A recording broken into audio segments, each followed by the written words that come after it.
Hello, hello, hello. This is the podcast setup. So, and I look like I'm feeling rough, but that's because I am, which I will get into in a little while. So, do y'all have any questions? Any backpacking world questions or podcast questions, or want to talk about what you've got coming up? Whatever y'all want to talk about, that's what we'll talk about. Anything more you can share with us about Perk's recovery? Oh, yes. So as a matter of fact, if there's a recent update, I'll just read it. Social work visited on Thursday afternoon and told us that Perk is getting to the point where the countdown to his final 5 weeks inpatient will resume. Apparently Perk thought it meant from that conversation, the countdown immediately resumed, so I may have interpreted wrong. We will be having a meeting late next week to discuss this with his entire team and start to have more concrete information. We both knew we'll have to get home eventually, but it still causes anxiety to get out of the safety and the rigor of therapies here. And right now, Perk, he was in the hospital for a while. Then he got stable enough to go to a rehab place that really specializes in this kind of stuff. And so now I understand, you've got all of this, and now the fears of now I have to go home and do this stuff myself. I just it's a very difficult transition. Even imagining they have 5 weeks to transition, but so I know that's got to be scary for him and for her. But I've been active in helping with transfers on the Sarah Steady already and feel very comfortable helping Perk in and out of bed. Previously, it was required that Perk had assistance of 2 people to get in and out of bed. Tired of waiting for staff to be free, I asked about when can Perk and I start doing transfers independently, since we'll be doing just that at home and Perk's core strength has improved so much. OT worked with us on using the return, the device that will fit within our narrow doorways, and we've been given clearance to do transfer alone. It's not complete independence, but it's a baby step. So that's great that she's like advocating in that way. Like, hey, I'm tired of asking people for help and we have to wait because you're helping other folks and we're going to have to do this at home anyway. So that's pretty cool. With the discharge on the horizon, Perk is trying to amp up his fluid intake in effort to get his tube removed.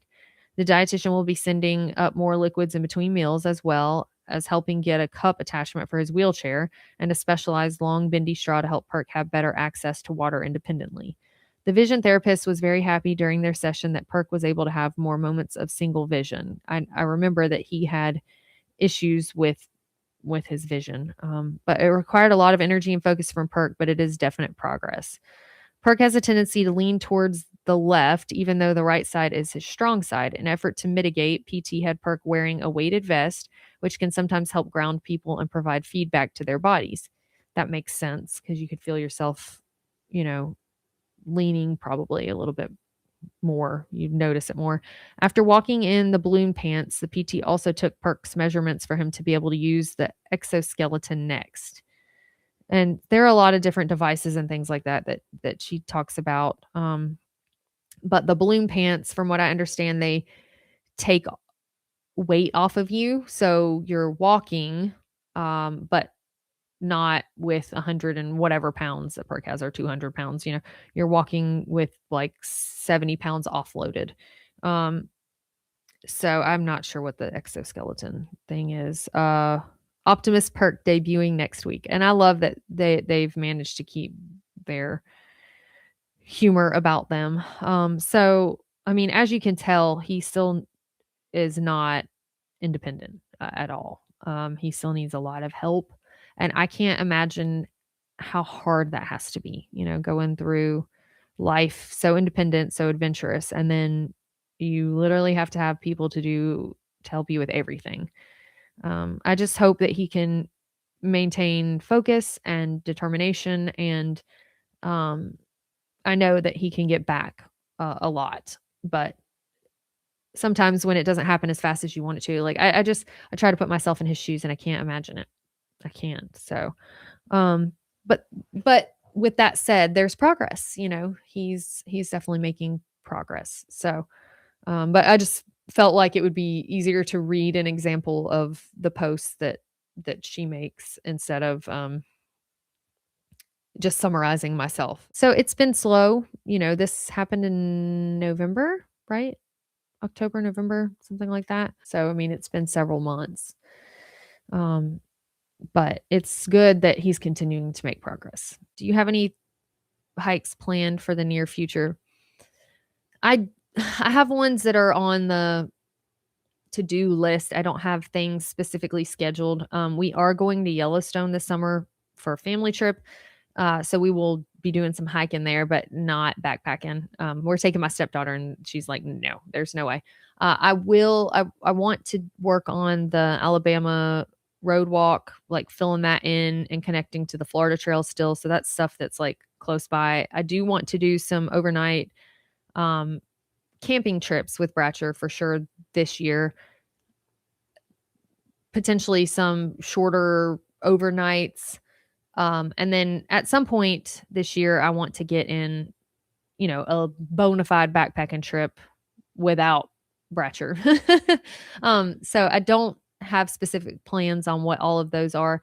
I can tell you that my number one through hike that I'm interested in doing right now is the Centennial Trail in South Dakota. It looked different than other things that I had done. That's the thing is it's like the Wonderland Trail looks epic, gorgeous. I've seen stuff like that before, right? So uh some of the JMT, the Colorado Trail, the Vermont Long Trail, all of those would be amazing. I've done like tiny bits of them because they intersect or cross over with the AT, PCT, CDT. So they're lower on the list because I want to see different stuff, right? I want to see stuff I've never seen or areas I've never seen, or maybe mark more states off the states that I've backpacked in list. So anyway, yeah, that Centennial Trail just looks really cool. I can't recommend that website called Outdoor Status enough because it alerts you when there are permanent openings. That's right. Yes, I forgot that you mentioned that to us last time, and I know I thought I wrote it down somewhere, but Outdoor Status. Yes. So again, for anybody who's on here, Lucas shared this very valuable resource with us, or tool, or whatever you want to call it, Outdoor Status, and they send you alerts. I guess you can set, hey, we want permits for this area or whatever, and then they will send you and let you know, hey, there were some cancellations, there are some openings, because otherwise you sit there and you have to like stare at the website a bunch of times and check and check and check. So this just does it for you. Well, this is a very different subject, but my dad is thinking about buying an Osmo Pocket. And he wanted to know your general thoughts on it. How does it do for filming wide versus close-up shots? Um, so I really like it. I think it's great. So the videos that I've been doing around town, around my neighborhood where I'm walking with Bratcher on my back, and actually I think the last one I did, I didn't have Bratcher, but I was walking down the trail. That's what I use. I used to use my cell phone and just hold it up, but I use the Pocket now, and I really like it a lot. I think it does a great job. And then as far as up close, so it might be a little difficult to like. It depends on the shots you're trying to get. Now, I have done some up close stuff.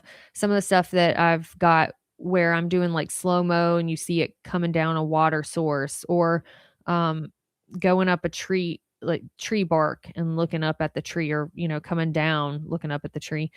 All of that I've done with the Osmo, the Pocket, the DJI Osmo Pocket, Pocket Osmo, whatever it is.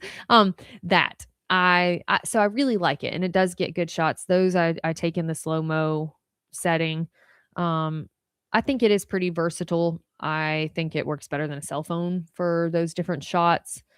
Um, and I think it's easier, more straightforward than like having like my big old Sony that you have to just mess around with and stuff. So yes, I like it and I recommend it. And I would say, if you buy it off of Amazon or somewhere where you can have a couple of days to return, you could always try it out in the backyard and see what you think of it and maybe return it. But anyhow, I hope that helped. How do you get the time lapse / Milky Way shots? Those are so cool. And I think I might have a camera that I can do it with soon. Okay. Basically, I set the camera up. The lens that I have for that goes down to a 2.8 aperture. basically what Henning's saying. It's a series with a shot every 30 seconds or so. So yes. So you're letting in as much light as possible, right? And you are, well, not as much as possible, but like you're giving time for light to come in. I could send you my settings.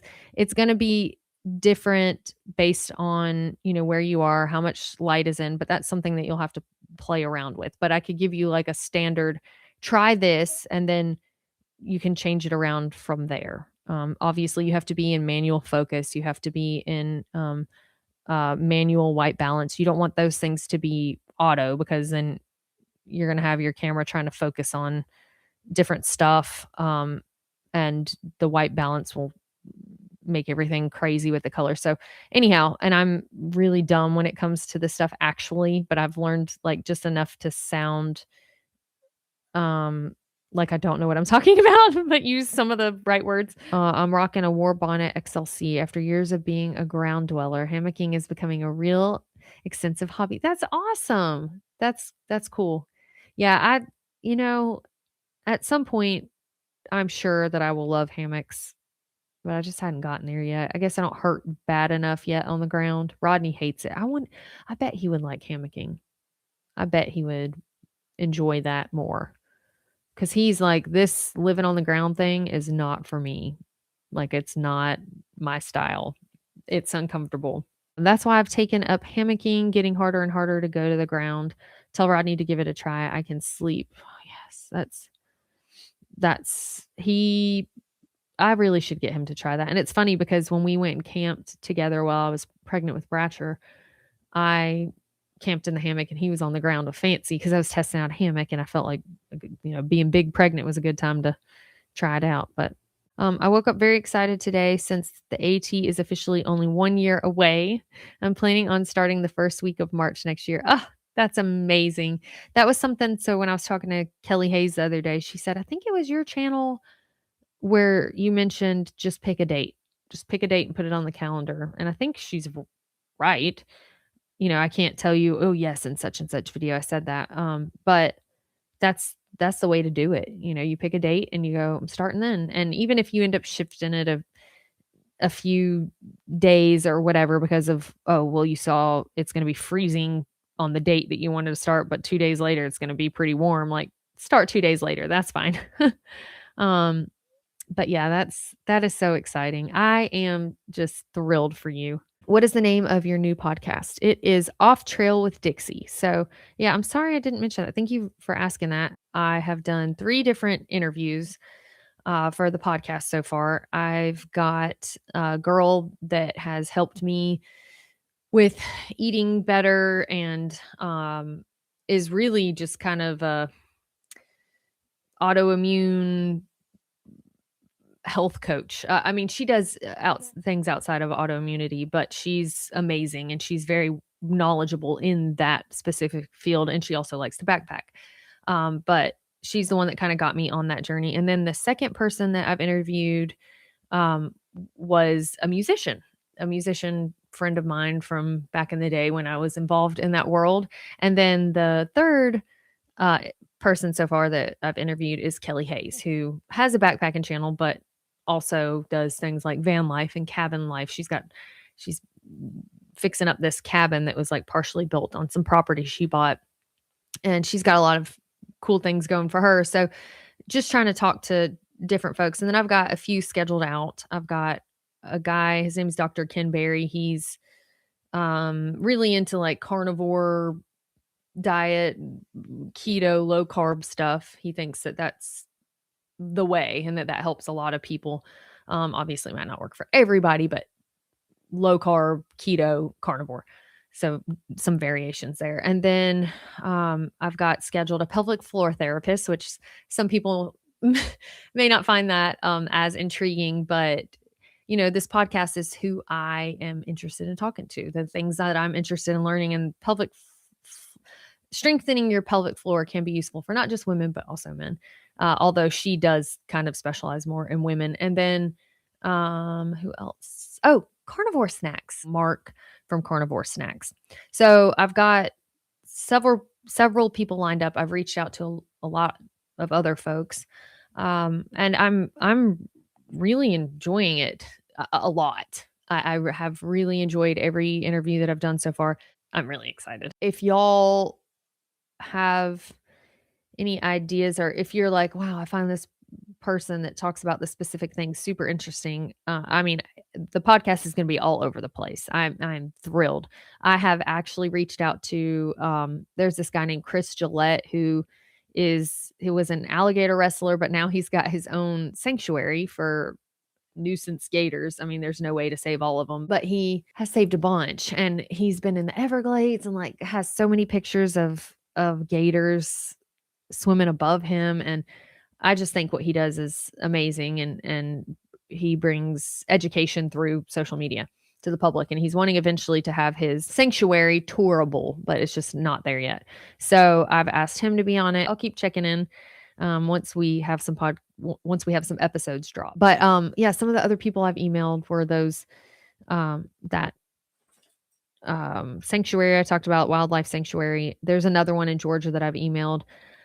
Now y'all hear me out, a comedy hypnotist. I don't know if you've ever seen any of those shows, but when I watched my sister go to the South Florida Fair and get hypnotized, and Montana, who will not hug me, hates hugs, scaled chairs to go hug a stranger because she was in hypnosis. Montana absolutely would not have done something like that, and then you've got people coming up afterwards like, were you an actress? Like, are you paid to do this? And she's like, no, I don't even know what I did. And so anyway, I thought it would be interesting to have somebody like that on. This is a little weird one. My mom's like, I'm not listening to that, but I thought it would be potentially good for people to hear somebody like a hospice nurse talk, um, just to hear what people's thoughts are, before they pass away, to hear, um, maybe some regrets, or also because you might be in that situation with family at some point. Um, Also, there's a lady that's been popping up on my reels, a green burial lady. So she's like a mortician, but like green burials. I thought that could be interesting. Like I said, I want it to be kind of all over the place. Just all sorts of stuff that I want to learn more about. And I understand some of y'all are not going to be into podcasts. I'm not offended. Like, if you don't listen to it, don't think I'm going to be like feelings hurt or anything. My husband, who's my husband, probably won't listen to them because he doesn't like podcasts. He doesn't like hearing people talk to one another. It drives him insane. With ad revenue on the line, will you feel free to express boring, respectable views on your podcast? For example, Lee Harvey Oswald killed JFK all by himself. The Warren Commission was right. Thomas, I just love you. So no, I am going to talk about what I want to talk about, how I want to talk about it. I don't feel compelled to talk about anything a particular way. I'm just not typically somebody to defend a certain thing unless I have done the research I feel is necessary to defend or suggest a certain thing. Otherwise, I'll say, even when people talk about stuff in general, I hate it when somebody presents something like it's a fact unless they have like looked into it themselves. If you haven't, it's fine, but just say, now, I haven't researched this for myself, or I haven't discovered this for myself, or I did not hear this firsthand, but XYZ, this is how I came upon this information. Like, at least give me the background, give me the details, give me how you found it. And then that way I don't just take it as fact. But so I try to be careful with that when I present something. If I know my stuff and I'm willing to die on the hill, then I will make a stand. But otherwise, no. And so with this podcast, I will absolutely accept sponsorship. But I mean, if somebody was offended by something, I mean, that's not my goal, but and they didn't want to sponsor anymore, well, that's okay. That's part of, like, you're allowed to do that. So you and Dan Becker should interview each other since he also has a podcast now. Yeah, I've chatted with Dan Becker a little bit before, like through text. We have a mutual friend who is a good person, and I've had my hesitations socializing too much with people in the backpacking slash YouTube, like other creators in the backpacking space, not because I'm a snob and I don't want to associate with them, but because I've had issues being burned by that in the past. So I don't want to set myself up for that. But if I know somebody who's like a mutual friend and they're like, no, this is a good person, then I'm good with that. But yeah, Dan Becker he is a nice fella. Like I said, he and I have texted some when he and I were messaging before I was in the thick of the colicky stuff with Bratcher. So, um, I was like, yeah, I'd love to chat, but it's so hard to schedule anything right now. So, but yeah, he would be cool to talk to. He seems like a nice guy, and especially that how we can both relate to the helicopter rides. I was hoping that today I could tell y'all some exciting news, but things changed unfortunately. So, I'm kind of cried out on it, so hopefully I won't cry too much. I feel like every time I have a Q&A, I'm like, okay, I'm not going to cry. And then I cry. So we found out, about 8 days ago, I was pretty sure that I was pregnant. Unfortunately, yesterday morning, I started miscarrying and, yeah, it's been tough. Um, I it's, very common in women. Um, it's like, I think 1 in 4 women experience miscarriage and they know that they had it, and then there are some people who, um, experience that and they didn't probably don't even know, so it's probably closer to, like, 30%, and if I hadn't been paying attention and tracking things and I wasn't, like, a control freak, then I may not have even known. Like, a week ago, we had just verified for sure pretty much. Well, I was still in denial, but, like, I was pretty sure at that point, and so we told friends and family, close friends and family and stuff like that, and I know everyone's like, "Oh, that's taboo, you don't do it that early," but I feel like you tell the people that would support you through if something bad happened. Like, I don't want the first time I'm mentioning it like this. I was excited to tell y'all today because, um, y'all are my friends. You're the Patreon fam and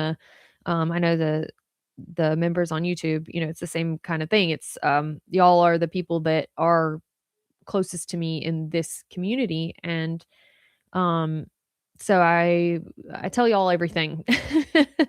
And so I would want y'all I would have preferred to tell the good news and then, been like, unfortunately, I would hate to be telling my mom and my sisters and everybody close to me, the bad news first. So, even though it's sad that we only got to celebrate, for a week, it's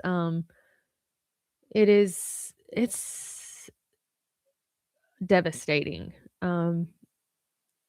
And I don't know. I'm not sure that I wanna talk about it a whole lot right now, but I just wanted y'all to know that that is going on right now. Um, and yeah, it sucks, but, like I said, it's one of those clubs that is common, but that you don't ever want to be in. So, anyway, so yeah, if I look like I've had a rough time lately, I have. But I'm okay. And as terrible as it is, it's, in my opinion, better to happen earlier than later. The earlier the better. So, but like I said, I just wanted y'all to know what was going on. So if I seem a little off or, you know, worn out, then that's why. But with that said, I do have a lot of things that I am excited for right now. A lot of good things happening. Bratcher's doing well, Gray's doing well, and so I'm just really kind of gonna stay focused on that right now, and specifically this podcast. I am so excited for.